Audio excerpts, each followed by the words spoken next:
In the NICU, do you think that they're better about that instant recognition that it's the ECMO circuit, and when the gas is off, responding with the ECMO circuit and not with the ventilator? Yeah, I can definitely say that when we cannulate, especially with VA ECMO, you're gonna drop everything down to what they call rest settings. And the FiO2 is probably be about 25%, maybe 20/10 and a rate of 10, something like that. And even on an oscillator, your mean airway pressures are really low as well.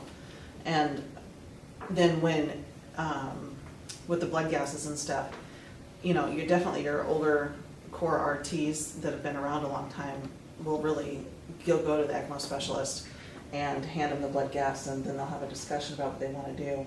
Whereas some of the newer ones, they may actually not give the blood gas and call the physician, and then come back and make ventilator changes. And that's where the RT and the ECMO specialists really have to communicate and say, we're going to be using the ECMO pump and not the ventilator. So it's a little bit of both. But Also, I think over the years for the NICU side, we've gained more appreciation for the definition of rest settings. It's changed over the years. When we say rest is total shutdown of the ventilatory aspect, to now we appreciate that at elective trauma is as much of importance as sterile trauma. So we don't really want to shut Collapse, it down, but minimize. So now the definition of rest settings is not really to shut it off, but decrease to what you're saying as to the amount of mean airway pressure we can get by without adding more insult, but also not causing anaphylactic trauma. But there still remain, this is so controversial, when you go, every institution has its own thing that it does, and they really swear by it. Because the NICU upstairs is actually taking some patients off the ventilator entirely when they're in ECMO, but you guys only do it for how long? We've done it for the kids that have that air leak. Yeah. And we'll do it till the air leak stops, and then. And there's somebody else, because there was the pulmonary hypertension kid that got pulled off that I, for the life of me, couldn't figure out why they were pulling them off the ventilator. Because it was making that I thought the pulmonary hypertension was. And I thought perhaps the peak, kind of speaking to what you're saying, that when I saw the peak of 18, perhaps they were using the esophageal probe and found that was that was where the FRC and the everything was best ideal. compliance. Exactly, thank you. Peak of best compliance.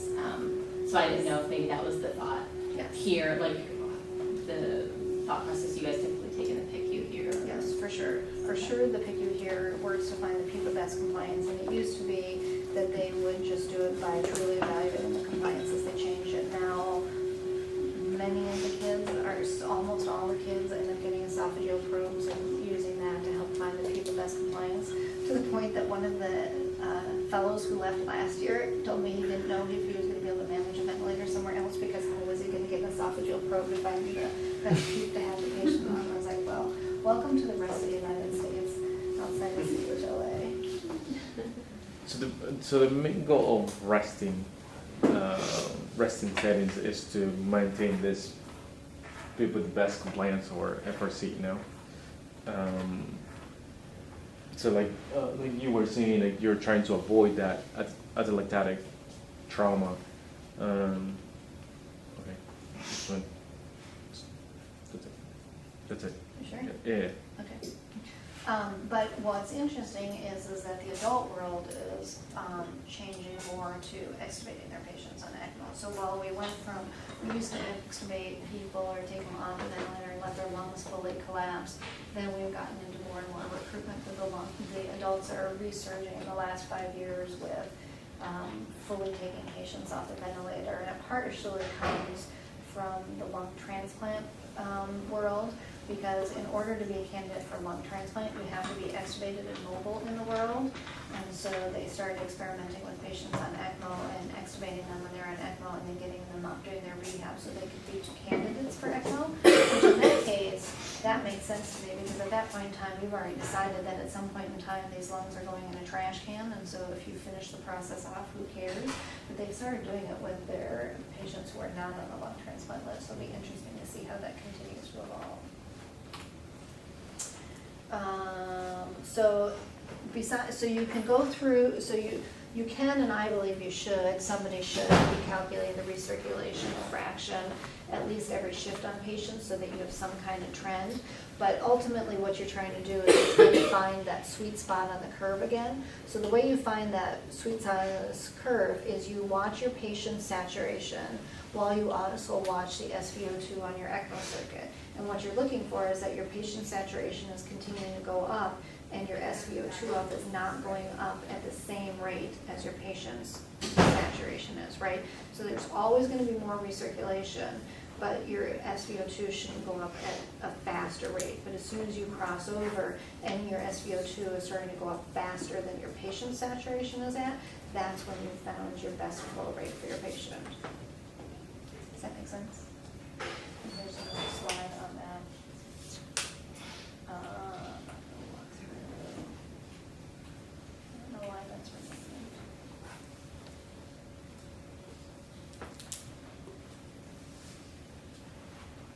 This is the slide I was looking through. So when we're talking about flows that we typically use, so for most patients, thinking about flows that are somewhere between 100 to 150 cc's per kilo is frequently what you're going to use in both VA and VV ECMO. And there are different ways and strategies for finding what's called the best flows when you're on VV. And we also haven't fully implemented this yet, right? We've just talked about it. So we're also talking about having the ECMO specialist do this challenge for the patients so that we can verify it each day when they're on ECMO. But for me, what I typically do is, as opposed to putting somebody on something maximal and walk down, I will start them on whatever flows I'm starting them on, 80 or 90 per kilo, especially if I'm first cannuling them to ECMO. And then you just stand there and you watch the patient's saturation and you watch the SpO2 on the circuit, and then you just slowly walk your flows up from 80 or 90 per kilo to 100 per kilo, 110, somewhere in that ballpark. And then you watch to see where you start to have those points cross. And then you say that's your best flow, and you come back slightly down from there. So it's not rocket science, but it is worth it to go through and do. And so that just goes and details all of that. So typically, the other thing that's important to get your head wrapped around with VV ECMO is, since you always have recirculation with VV ECMO and you're always going to be paying a price for what you're doing, we so often think that when you cannulate a patient to ECMO that you're going for saturations of 100%. When you're on VV ECMO, that is not what your goal is. What your goal is really is a PA of somewhere in the 60s if you're lucky, and sometimes we'll even take in the 50s. And frankly, the saturation's a very generous saturation. That's what your initial goal is when you first go on. But when you do your assessment for the best flows, you may find that the best that you can do is get your saturations into the high 80s on your patient. So that's when you start talking about, or when you think back on Rachel and I having a dialogue this morning about what hematocrit do you need for your patient. So if you're on VA ECMO and they're saturating in the 90s, it's pretty easy to conceptualize that they could tolerate a crit in 30 to 35 or even into the high 20s. But now if you take that patient and you drop their saturations into the 80s, they may not tolerate a hematocrit in the high 20s or in the low 30s. So again, it just depends on which way you err. For me, since I always run my ECMO with a crit of 30 to 35, that's what I start my point off as, and then establish my best flows on VV ECMO. And then once I know what my best flows are, when I know what my patient's oxygenation is, then I go through and I look at all my parameters that tell me whether that's good enough oxygen delivery for them. So are they peeing and making urine? Do they actually need sedation when they're on the ECMO circuit? What do their NIRS look like? You just can't use your SpO2 in VV because of the recirculation, but you can use all your other parameters of oxygen delivery. What's your lactate doing? And if you're lucky, you might have another venous line in, and so you could check a venous saturation somewhere else.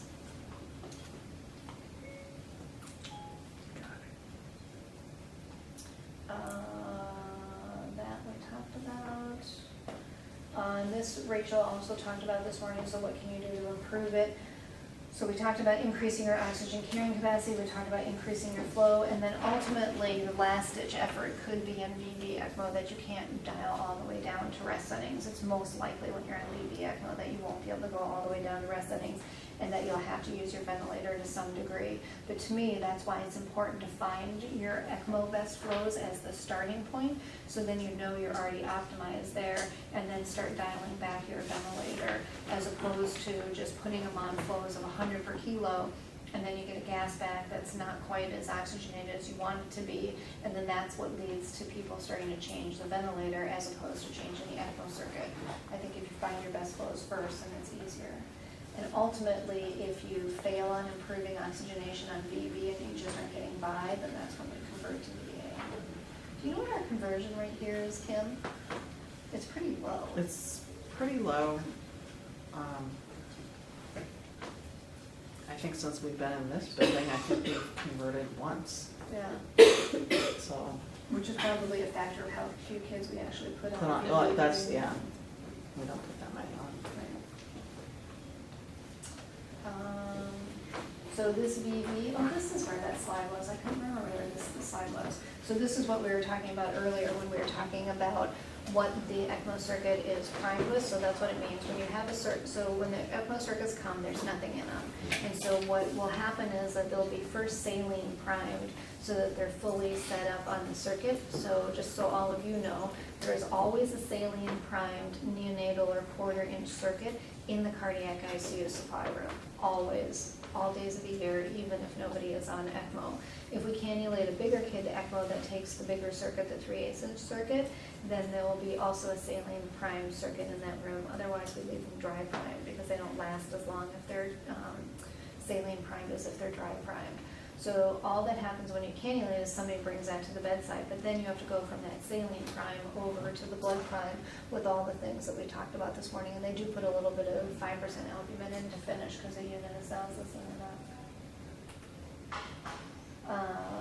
In general, it's 10 to 15% that converts over. And then this is what we're talking about with outcomes. Oh, wow, that was actually right on time. Questions on VA versus VV? Does that make a little bit more sense with some of the gas exchange things that Rachel was talking about this morning? So as you guys are sitting here, because I debate this in my head every year, and I was debating it again this morning. Now that you've heard the gas exchange talk, the cannulation talk, and this VA-VV talk, do you think that there's a better order for those three talks? Or it doesn't matter, or you guys can ponder it and get back to me. Because what I was thinking about when I was listening to gas exchanges is, to me, there's a lot implied in there about understanding Yeah. cannulation. Yeah, I think it would be better after this VV. To do the gas exchange Yeah. talk? Yeah. You think this talk would have made sense without the gas exchange? I think I Yes. just would have started with cannulation, because I'm gonna then start you with get, cannulation. you get too. anatomy, Yeah. and then it's easier for my mind at least to start with anatomy and then Right. start playing with that. So here, the reason why we haven't done it that way, and why I was debating it in my head again this morning is to me, the cannulation talk is not quite so dry of a talk as the gas exchange and then the VA versus VV.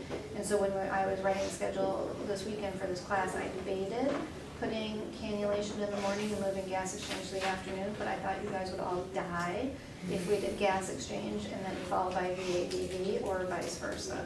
But you would think that would be better to do cannulation first and then just put a good break in between the two talks? And then what you know now, you think VA before gas exchange, VA versus VV before gas exchange, or it doesn't matter? I would do gas exchange last. Me too. Yeah, I would do I it agree. last. Yeah. Okay. Sounds good. All right, why don't you guys take a 15-minute break?